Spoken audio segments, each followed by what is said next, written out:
ఈ ప్రపంచంలో మీకు ఈ వెస్టర్న్ కంట్రీస్ అంటారు. సో ఇందులో మీకు అతి శక్తివంతమైన దేశము అమెరికా, అవునా? అలాగే మీరు యూరోప్ అన్నారు అనుకోండి, ఆటోమేటిక్గా మనకు రష్యా, అంటే ఒకప్పుడు యుఎస్ఎస్ఆర్, ఇవాళ రష్యా అంటున్నాం. మరి ఆసియా ఖండము అన్నారు అనుకోండి, చైనా, భారత్. సో మీరు గమనించారు అనుకోండి, అమెరికాకు రష్యాకు మధ్య బద్ధ శత్రుత్వం ఉండేది. సో 2020లో భారత్కి చైనాకు మధ్య కూడా మనం ఇది చూసాం. ఇవాళ కూడా వాళ్ళను మనము శత్రువులుగానే చూడాలి. వాళ్ళు స్నేహము అంటారు, కానీ మనం మాత్రం ఈ శత్రుత్వాన్నే చూడాలి. ఇవాళ యావత్తు ప్రపంచము మాట్లాడే ఒక విషయము కోర్ 5. కోర్ 5 అంటే కోర్ అనే మాటకు అర్థం ఏంటండి? మీకు అసలు సిసలైన శక్తి. ఇప్పుడు భూమి ఇలా ఉంటుంది, భూమి యొక్క కోర్ అన్నాము అనుకోండి, లోపలి భాగం అంటే ఇంటర్నల్గా ఏముంటుంది, సో దాన్ని కోర్ అని అంటాం. కోర్ 5 ఏంటండి? కోర్ 5 అంటే శత్రువులంతా కలిసిపోయారు. ప్రపంచంలో వీళ్లకు మించిన దేశాలు అంటూ లేవు, వీళ్ళే అత్యంత శక్తివంతమైన దేశాలు. అంటే మీకు America, Russia, China, Bharat plus Japan. So ఇప్పుడు ఈ కోర్ 5 అనబడే గ్రూప్ ఒకవేళ ఫామ్ అయితే మీకు ప్రపంచ సమస్యలంతా తీరిపోతాయి. ఇప్పుడు మనము G20 చూసాం, 20 దేశాలు శక్తివంతమైన దేశాలు. తరువాత G7, ఒకప్పుడు ఇదే G8 అంటారు, రష్యా ఉండేది, రష్యాను తీసేశారు, G7 అని అంటున్నారు. ఇప్పుడు మీకు అమెరికా వాళ్ళు నేషనల్ సెక్యూరిటీ స్ట్రాటజీ అని ప్రతి సంవత్సరం కూడా ఇలాంటి ఒక డాక్యుమెంట్ను విడుదల చేస్తారండి. 33 పేజీలు కలిగిన ప్రపంచంలో అతి ముఖ్యమైన డాక్యుమెంట్గా దీన్ని చెప్తారు. నవంబర్ నెల విడుదల చేశారు. సో ఇందులో అమెరికా యొక్క స్నేహితులు ఎవరు, శత్రువులు ఎవరు, సో వాళ్ళని కౌంటర్ చెయ్యాలంటే మనం ఏం చేయాలి, ఇవన్నీ ఉంటాయి. మీరు ఎవరైనా కూడా డౌన్లోడ్ చేసుకొని చదవచ్చు. అత్యంత కీలకమైన డాక్యుమెంట్. సో ఇందులో డొనాల్డ్ ట్రంప్ యొక్క మైండ్ గురించి వాళ్ళు మాట్లాడుతున్నారు. సో ఇప్పుడు వాళ్ళు ఏమంటున్నారు, ఈ C5 అనబడే గ్రూప్ని ఒకవేళ ఏర్పాటు చేయగలిగితే మీకు ప్రపంచంలో ఉండే యుద్ధాలంతా ఆగిపోతాయి, సమస్యలంటూ ఏముండవు. ప్రతి ఒక్క సమస్యకు సొల్యూషన్ కూడా ఈ గ్రూప్ ఇవ్వగలదు. ఇది వీళ్ళ ఆలోచన. సో ఇప్పుడు మీరు చెప్పండి, ఒకవేళ C5 అనబడే గ్రూప్ ఇది రియాలిటీ అయితే ఈ ప్రపంచము ఎలా ఉంటుంది? ఇది జరిగే పనేనా? ఈ 5 దేశాలు కలిసి అవును మనము ఇలాంటి ఒక గ్రూప్ పెడదామని అనుకుంటారా? అసలు అమెరికా వాడి, జనరల్గా అమెరికా అంటేనే జిత్తుల మారితనం కదా, మిమ్మల్ని నమ్మించి మోసం చేయడం. అలాంటి అమెరికా వాడు వీళ్ళని కలుపుకుందాము, రష్యా లాంటి ఒక ఎనిమీని ఇవాళ ఫ్రెండ్గా చూద్దాము, భారత్ చైనాలను కౌంటర్ చేయడానికి బదులుగా వాళ్ళ స్నేహ హస్తాన్ని పొందాలి. ఇదంతా వీళ్ళు ఎందుకు మాట్లాడుతున్నారు? సో మీకేమనిపిస్తుంది? నా ఆలోచనలు చెప్తాను. ఫస్ట్ ఏమీ లేదండి, మీకు యునైటెడ్ నేషన్స్ సెక్యూరిటీ కౌన్సిల్ అంటారు. 5 దేశాలు అంటే మీకు America, Russia, UK, France, China. So ఇప్పుడు ఈ గ్రూప్కి ఆల్టర్నేటివ్గా కోర్ 5ని తీసుకురావాలి అనేదే వీళ్ళ ఆలోచన. ఎందుకంటే ఆ గ్రూప్లో మీరు చూసారనుకోండి, యూకే, ఫ్రాన్స్ ఇవాళ వాళ్ళు నథింగ్ కదా, వాళ్ళ గురించి ఎవరు పట్టించుకోరు. సో వీళ్ళంతా ఏంటి, అమెరికా యొక్క జూనియర్ పార్ట్నర్స్.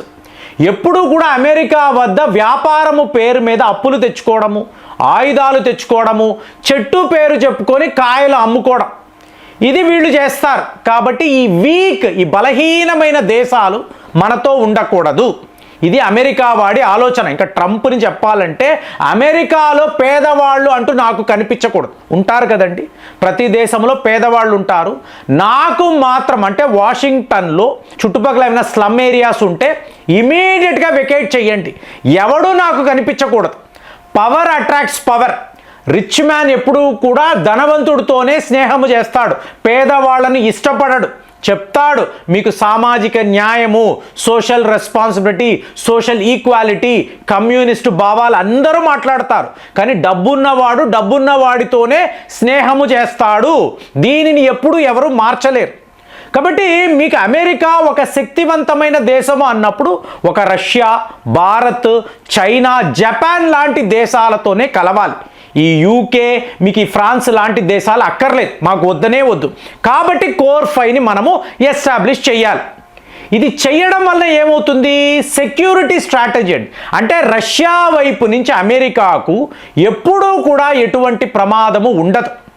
అలాగే వ్యాపారము అన్నారు అనుకోండి, చైనా ఉంటుంది, భారత్ ఉంటుంది. సో వీళ్ళతో మీకు కావలసినంత వ్యాపారాన్ని చేసుకోవచ్చు.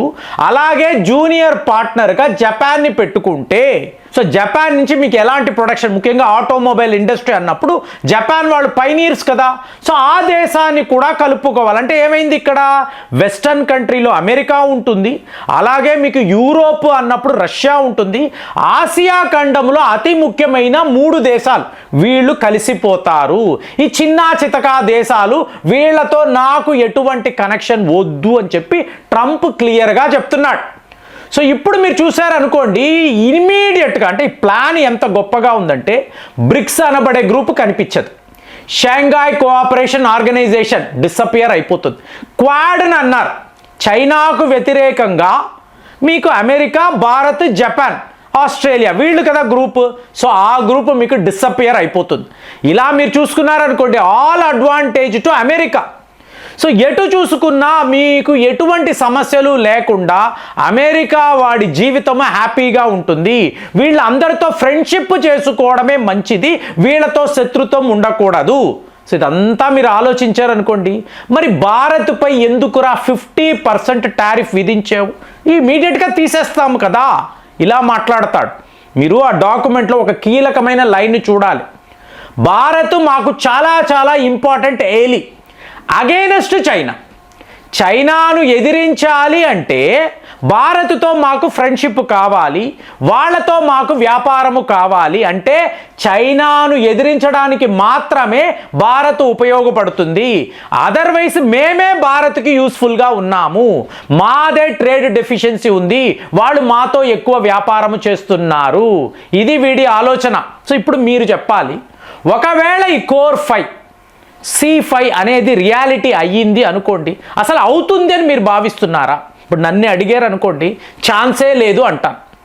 ఇప్పుడు అమెరికా మీకు ఇలాంటి ప్రపోజల్తో రావడంతో మీకు రష్యా క్రెమ్లిన్ నుంచి ఒక రిపోర్ట్, వాళ్ళు ఏమన్నారంటే ఈ నేషనల్ సెక్యూరిటీ స్ట్రాటజీ ఉంది చూసారా, అద్భుతంగా ఉంది, చాలా చాలా బాగుంది. సో ఇది మీకు రియాలిటీ అవ్వాలి మేము కోరుకుంటున్నాము. అంటే డొనాల్డ్ ట్రంప్ ఈ యూరోప్ యూనియన్, యుక్రెయిన్ కాదండి, రష్యాతో స్నేహాన్ని కోరుకుంటున్నాడు. మరి ఇవాళ రష్యా శత్రువు కదండి, యూరోప్ యొక్క శత్రువు.